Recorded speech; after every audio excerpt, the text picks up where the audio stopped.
Selamat pagi rekan-rekan semuanya. Hari ini kita akan melanjutkan materi perkuliahan kita terkait dengan mekanika tanah. Kesempatan kali ini kita akan membahas terkait dengan analisa gradasi. Nah, dari analisa gradasi ini adalah tujuannya nanti melihat bagaimanakah karakter tanah ini apabila kita lakukan analisa secara gradasinya. Jadi nanti gradasi ini adalah ukuran butiran dari tanah yang akan kita teliti. Nah, nantinya tentu saja untuk meneliti atau menguji ini adalah pakai analisa saringan. Nanti saringannya ada beberapa tipe dan jenis ukurannya sesuai dengan standar ASTM. Dari yang paling besar nomor 4 sampai yang paling kecil nomor 200 kalau untuk tanah ya. Nah, nanti teman-teman akan kita pelajari manfaatnya apa dari analisa gradasi ini. Salah satunya nanti untuk menentukan klasifikasi dari tanah. Selain nanti juga akan mengetahui koefisien seragaman tanah dan lain sebagainya, itu bisa kita dapatkan dari analisa gradasi. Oke, langsung aja kita mulai. Jadi yang dimaksud analisa gradasi sebenarnya nanti ada dua. Yang pertama nanti analisa gradasi untuk butiran tanah kasar. Yang kedua adalah analisa gradasi untuk butiran tanah halus. Nah, cara pengujiannya juga berbeda. Untuk tanah kasar, nanti kita pakai yang namanya analisa saringan ini, uji saringan. Kalau yang untuk tanah berbutir halus, nanti pakai yang namanya uji hidrometer, uji endapan gitu ya. Karena memang saking halusnya dia sudah lolos sampai ukuran paling kecil saringan, makanya untuk membuat gradasinya kita menggunakan uji hidrometer atau uji pengendapan. Nanti kita akan pelajari juga. Yang pertama kita akan bahas terkait uji saringan ini untuk tanah berbutir kasar. Nah, nanti tanah berbutir kasar itu berapa batasannya akan kita lihat. Jadi sifat tanah itu sebenarnya sangat tergantung dari ukuran dari butir-butirannya. Nah, seperti saya sampaikan tadi, analisis ukuran butiran ini digunakan sebagai dasar pemberian nama dan klasifikasi dari tanah. Jadi nanti output dari analisa gradasi atau uji saringan ini adalah nanti bisa kita lakukan klasifikasi tanah. Selain juga nanti dihubungkan dengan parameter yang lain, nanti akan kita lihat. Jadi yang dimaksud uji saringan adalah penentuan presentase berat butiran pada satu unit saringan dengan ukuran diameter pada lubang tertentu gitu ya. Jadi teman-teman alatnya seperti ini, uji saringan, kemudian ini masing-masing ini saringan ini mempunyai ukuran lubang dengan diameter tertentu sesuai dengan standar yang telah ditetapkan. Oke.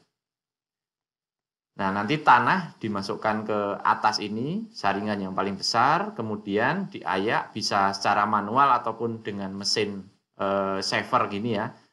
Shaker, electric shift shaker ini, sehingga nanti dengan durasi tertentu kita dapatkan gradasinya per masing-masing saringannya. Kemudian nanti kita timbang beratnya per masing-masing saringan, kemudian kita bisa analisis dari presentase berat butiran pada tiap saringannya. Nah, jadi tadi diketahui bila WI adalah berat tanah yang tertahan pada saringan ke I. Nah, ini ke I nanti terserah mau saringan yang paling besar, semakin ke bawah, semakin kecil gitu ya. Dari atas susunan saringan dan W adalah berat total tanah, maka presentase berat yang tertahan adalah, rumusnya adalah WI. Jadi berat pada yang tertahan pada saringan ke I dibagi dengan berat total tanah dikalikan 100%. Dan presentase lebih kecil dari saringan ke I, berarti dia nanti kita kalau ingin melihat di sisi bawahnya, berarti yang lebih rendah atau lebih kecil dari saringan ke I, berarti dia nanti 100% dikurangi dari WI-nya ini. I ke berapa sampai I ke N. Nah, nanti kalau bingung kita akan lihat praktek atau contoh perhitungannya gitu ya. Nah, ukuran ayakan untuk standar ASTM ini, nah ini yang saya sebutkan tadi, dari ukuran kalau untuk tanah ini nomor 4, itu ruji-ruji atau kisi-kisi pada saringan, itu ukurannya adalah 4,75 mm. Gitu ya. Kemudian Yang paling kecil adalah saringan nomor 270. Itu 0,053 mm. Tapi kadang yang nanti digunakan sebagai parameter untuk memisahkan antara agregat kasar dan agregat halus adalah di saringan nomor 200 ini, yaitu dengan bukaan kisi-kisinya 0,075 mm. Nah, kadang semua saringan ini tidak dipergunakan, kita pergunakan nanti memang sesuai kebutuhan beberapa ukuran jenis saringan yang digunakan. Oke, saya lanjutkan. Nah, hasil dari pengujian saringan nanti didapatkan adalah grafik seperti ini. Mungkin teman-teman sudah melaksanakan praktikum bahan bangunan kemarin, melakukan uji saringan agregat gitu ya, agregat halus, agregat kasar. Nah, ini nanti adalah seperti ini. Nah, ini yang saya sampaikan tadi untuk agregat yang tipenya kasar. Jadi tadi batasannya adalah 0,075 gitu ya. Itu sekitar di area sini 0,075. Ini ke arah kiri ke sana, yang titik-titiknya bulat ini adalah hasil dari analisis saringan. Kalau yang sisi sebelah kanan ini, yang segitiga-segitiga ini adalah kita menggunakan analisis hidrometer atau pengendapan. Nah, nanti akan kita lihat analisis hidrometer itu seperti apa. Ini yang sisi sebelah kanan, karena saking halusnya kita sudah tidak bisa lagi gunakan saringan. Gitu ya. Jadi nanti ini ada ukuran-ukuran gitu ya. Kalau kasar, halus seperti apa, kerikil. Kemudian kalau pasir, kasar, medium, halus ukurannya berapa. Nah, batas antara ini agregat kasar, sebelah kiri ini tadi ukurannya kira-kira di sini. Dan sebelah kanan ini adalah agregat halus. Ini ukurannya batasnya di ukuran saringan nomor 200. Nah, ini bisa dengan uji saringan, sedangkan yang di sebelah kanan ini dilakukan dengan analisis atau uji hidrometer. Ya, nanti outputnya teman-teman seperti ini. Ini digambarkan antara diameter butirannya, ukuran partikelnya, dan presentase butiran lebih kecilnya, ini dalam skala logaritmik. Sehingga nanti bisa didapatkan grafik seperti ini. Nah, di sini nanti yang parameter penting ada yang namanya D10, D30, dan D60. Ini apa?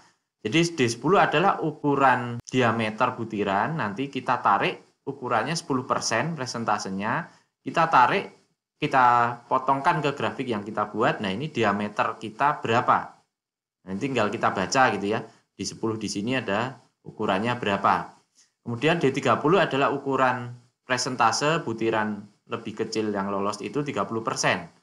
Di sini, nah nanti kita lihat, kita baca ukuran partikelnya berapa.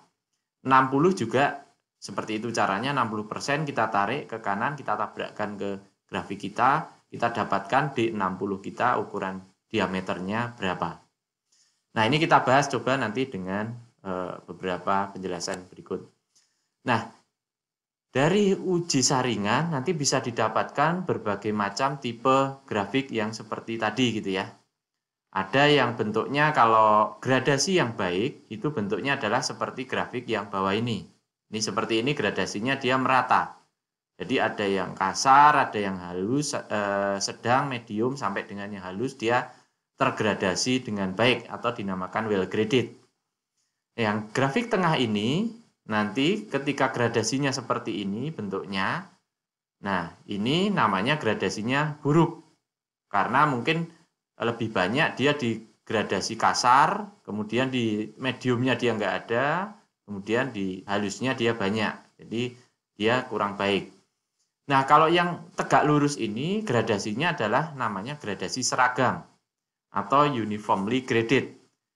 Gradasi seragam ini berarti ukuran butiran-butirannya cenderungnya hampir seragam. Dia ada di ukuran mendekati di area sini gitu ya, sekitar 0,2 mm.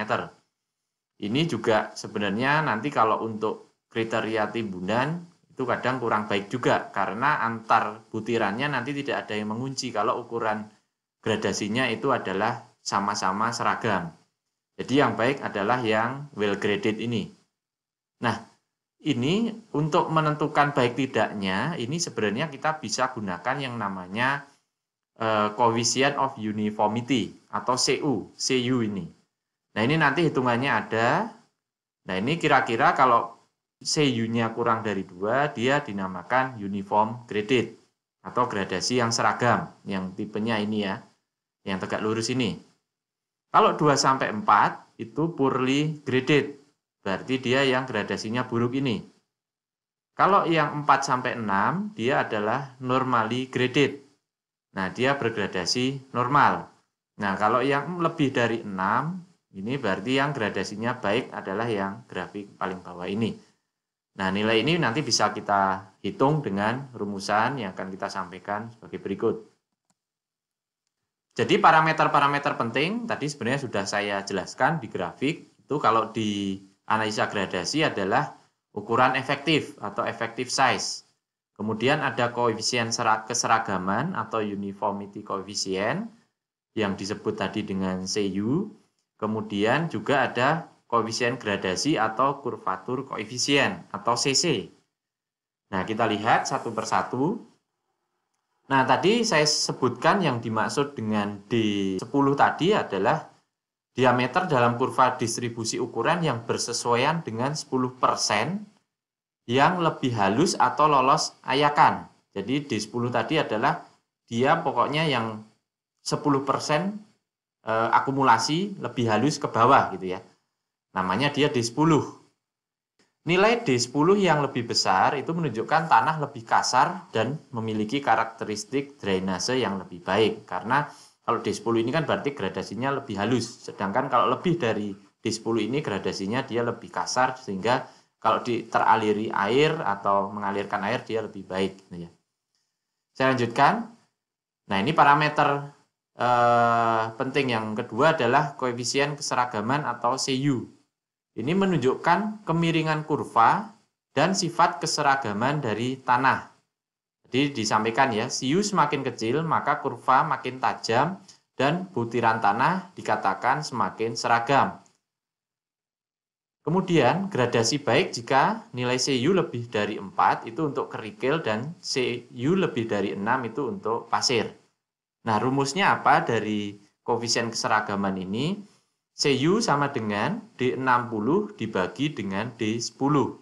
Nah, D10 kita sudah tahu tadi ukuran efektif gitu ya, D10. Sedangkan D60 adalah diameter yang bersesuaian dengan 60% lolos ayakan yang ditentukan dari kurva distribusi ukuran butiran tadi. Jadi yang 60% ke bawah, nanti kalau ditarik garis ditabrakkan kurva, berarti dia diameter D60.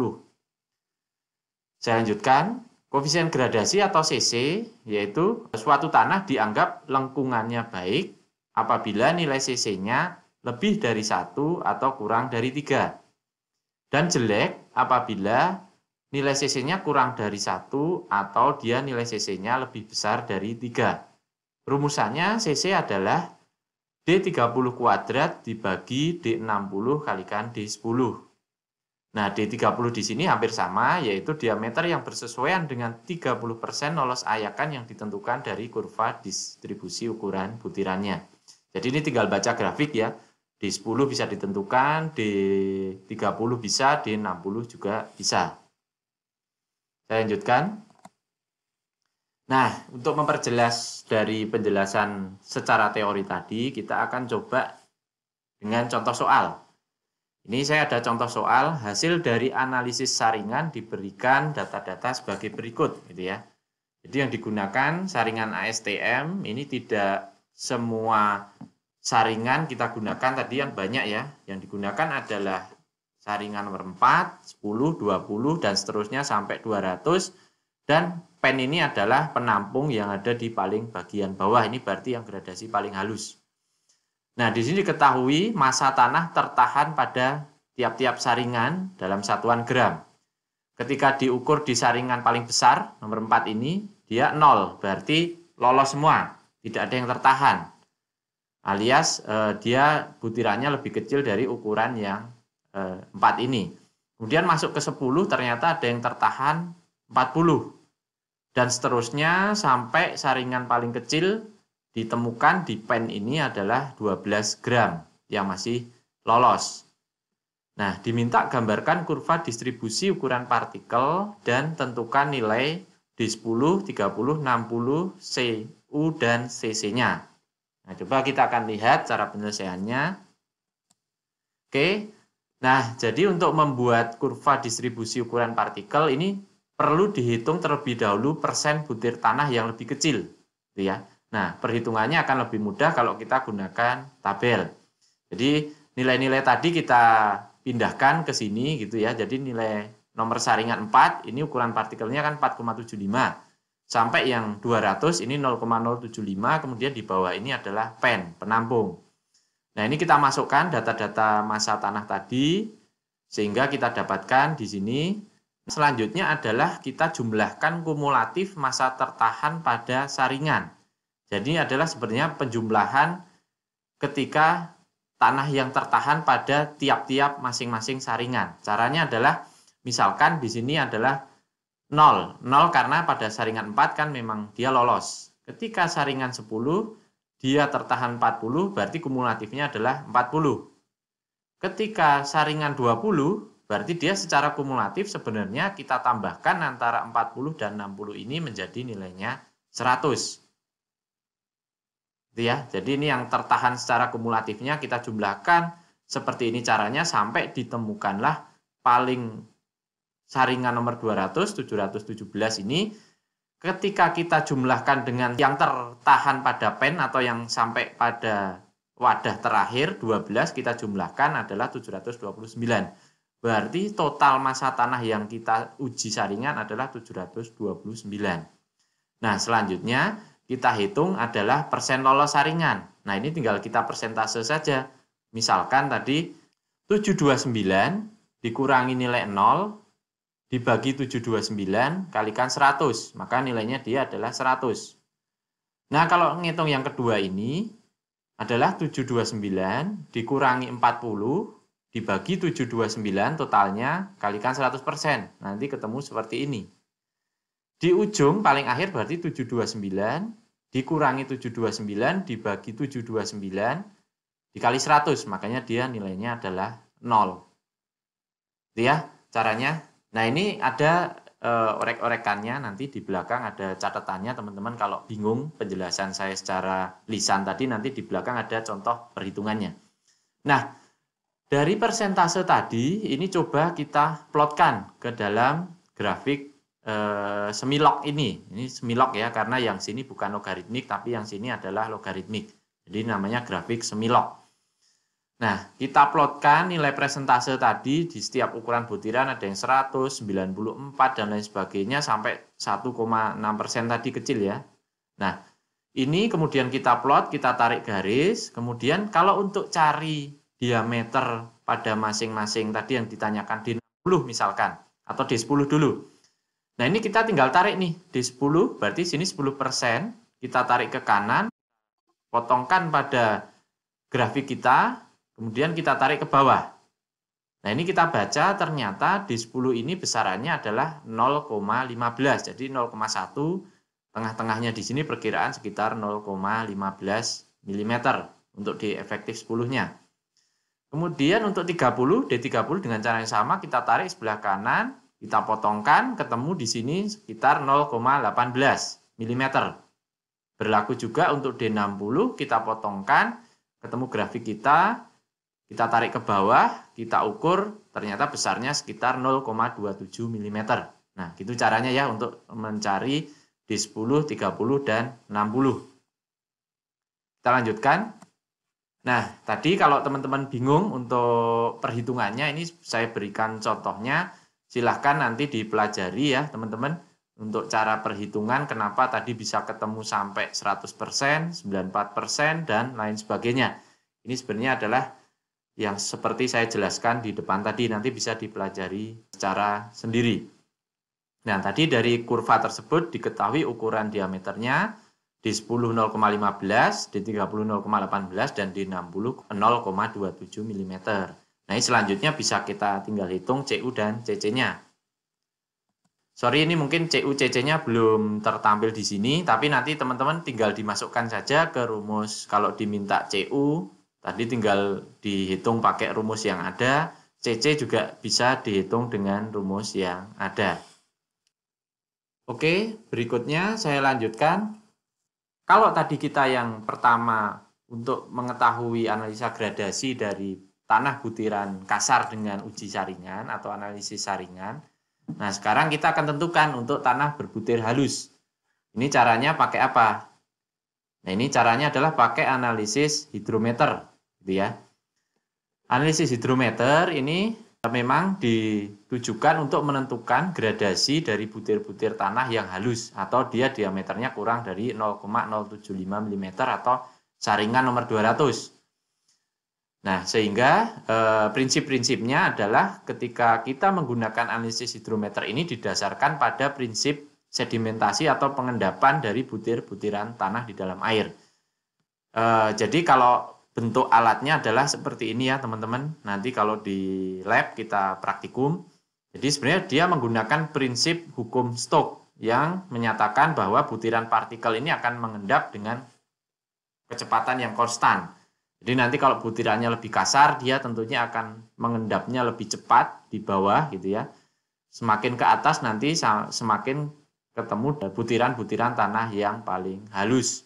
Nah, nanti pengendapan ini waktunya dicatat dan juga nanti kita perlu konversi dari nilai viskositas atau kekentalan dari air. Nah, ini nanti akan lebih jelas dan lebih lengkap kalau kita langsung praktikum karena perhitungannya ini cukup rumit gitu ya. Sebenarnya nggak rumit tapi rumusnya saja dan parameternya yang banyak yang harus ditinjau termasuk pengaruh suhu ini sangat berpengaruh sekali ketika kita meninjau ada perbedaan suhu dari standar gitu ya, 1 derajat atau setengah derajat, nanti dia akan berpengaruh pada kekentalan air. Sehingga nanti perlu kita ukur dan kita hitung gitu ya. Nah, rumusannya adalah sebenarnya berdasarkan dari rumus kecepatan ini. Menurut hukum Stokes tadi. Sehingga nanti kita bisa ketahui nilai diameter yang ada di kuadrat ini. Ini kalau kita ubah atau kita turunkan, nanti D ini adalah rumusannya panjang seperti ini. Nah, ini dipengaruhi oleh beberapa faktor. Salah satunya nanti adalah yang penting adalah mu ini, viskositas atau kekentalan air ini dipengaruhi nanti oleh suhu gitu ya. Dan kemudian ada nilai kalibrasi dari alat hidrometer dan T ini adalah selang waktu dari pembacaan ketika dia mengendap. Nah, ini nanti kita akan lebih jelas atau lebih detail kalau kita praktik atau praktikum. Oke, cukup sekian untuk materi kita terkait dengan analisa gradasi tanah. Ada pertanyaan sampai di sini sebelum saya lanjutkan? Ada yang kurang jelas?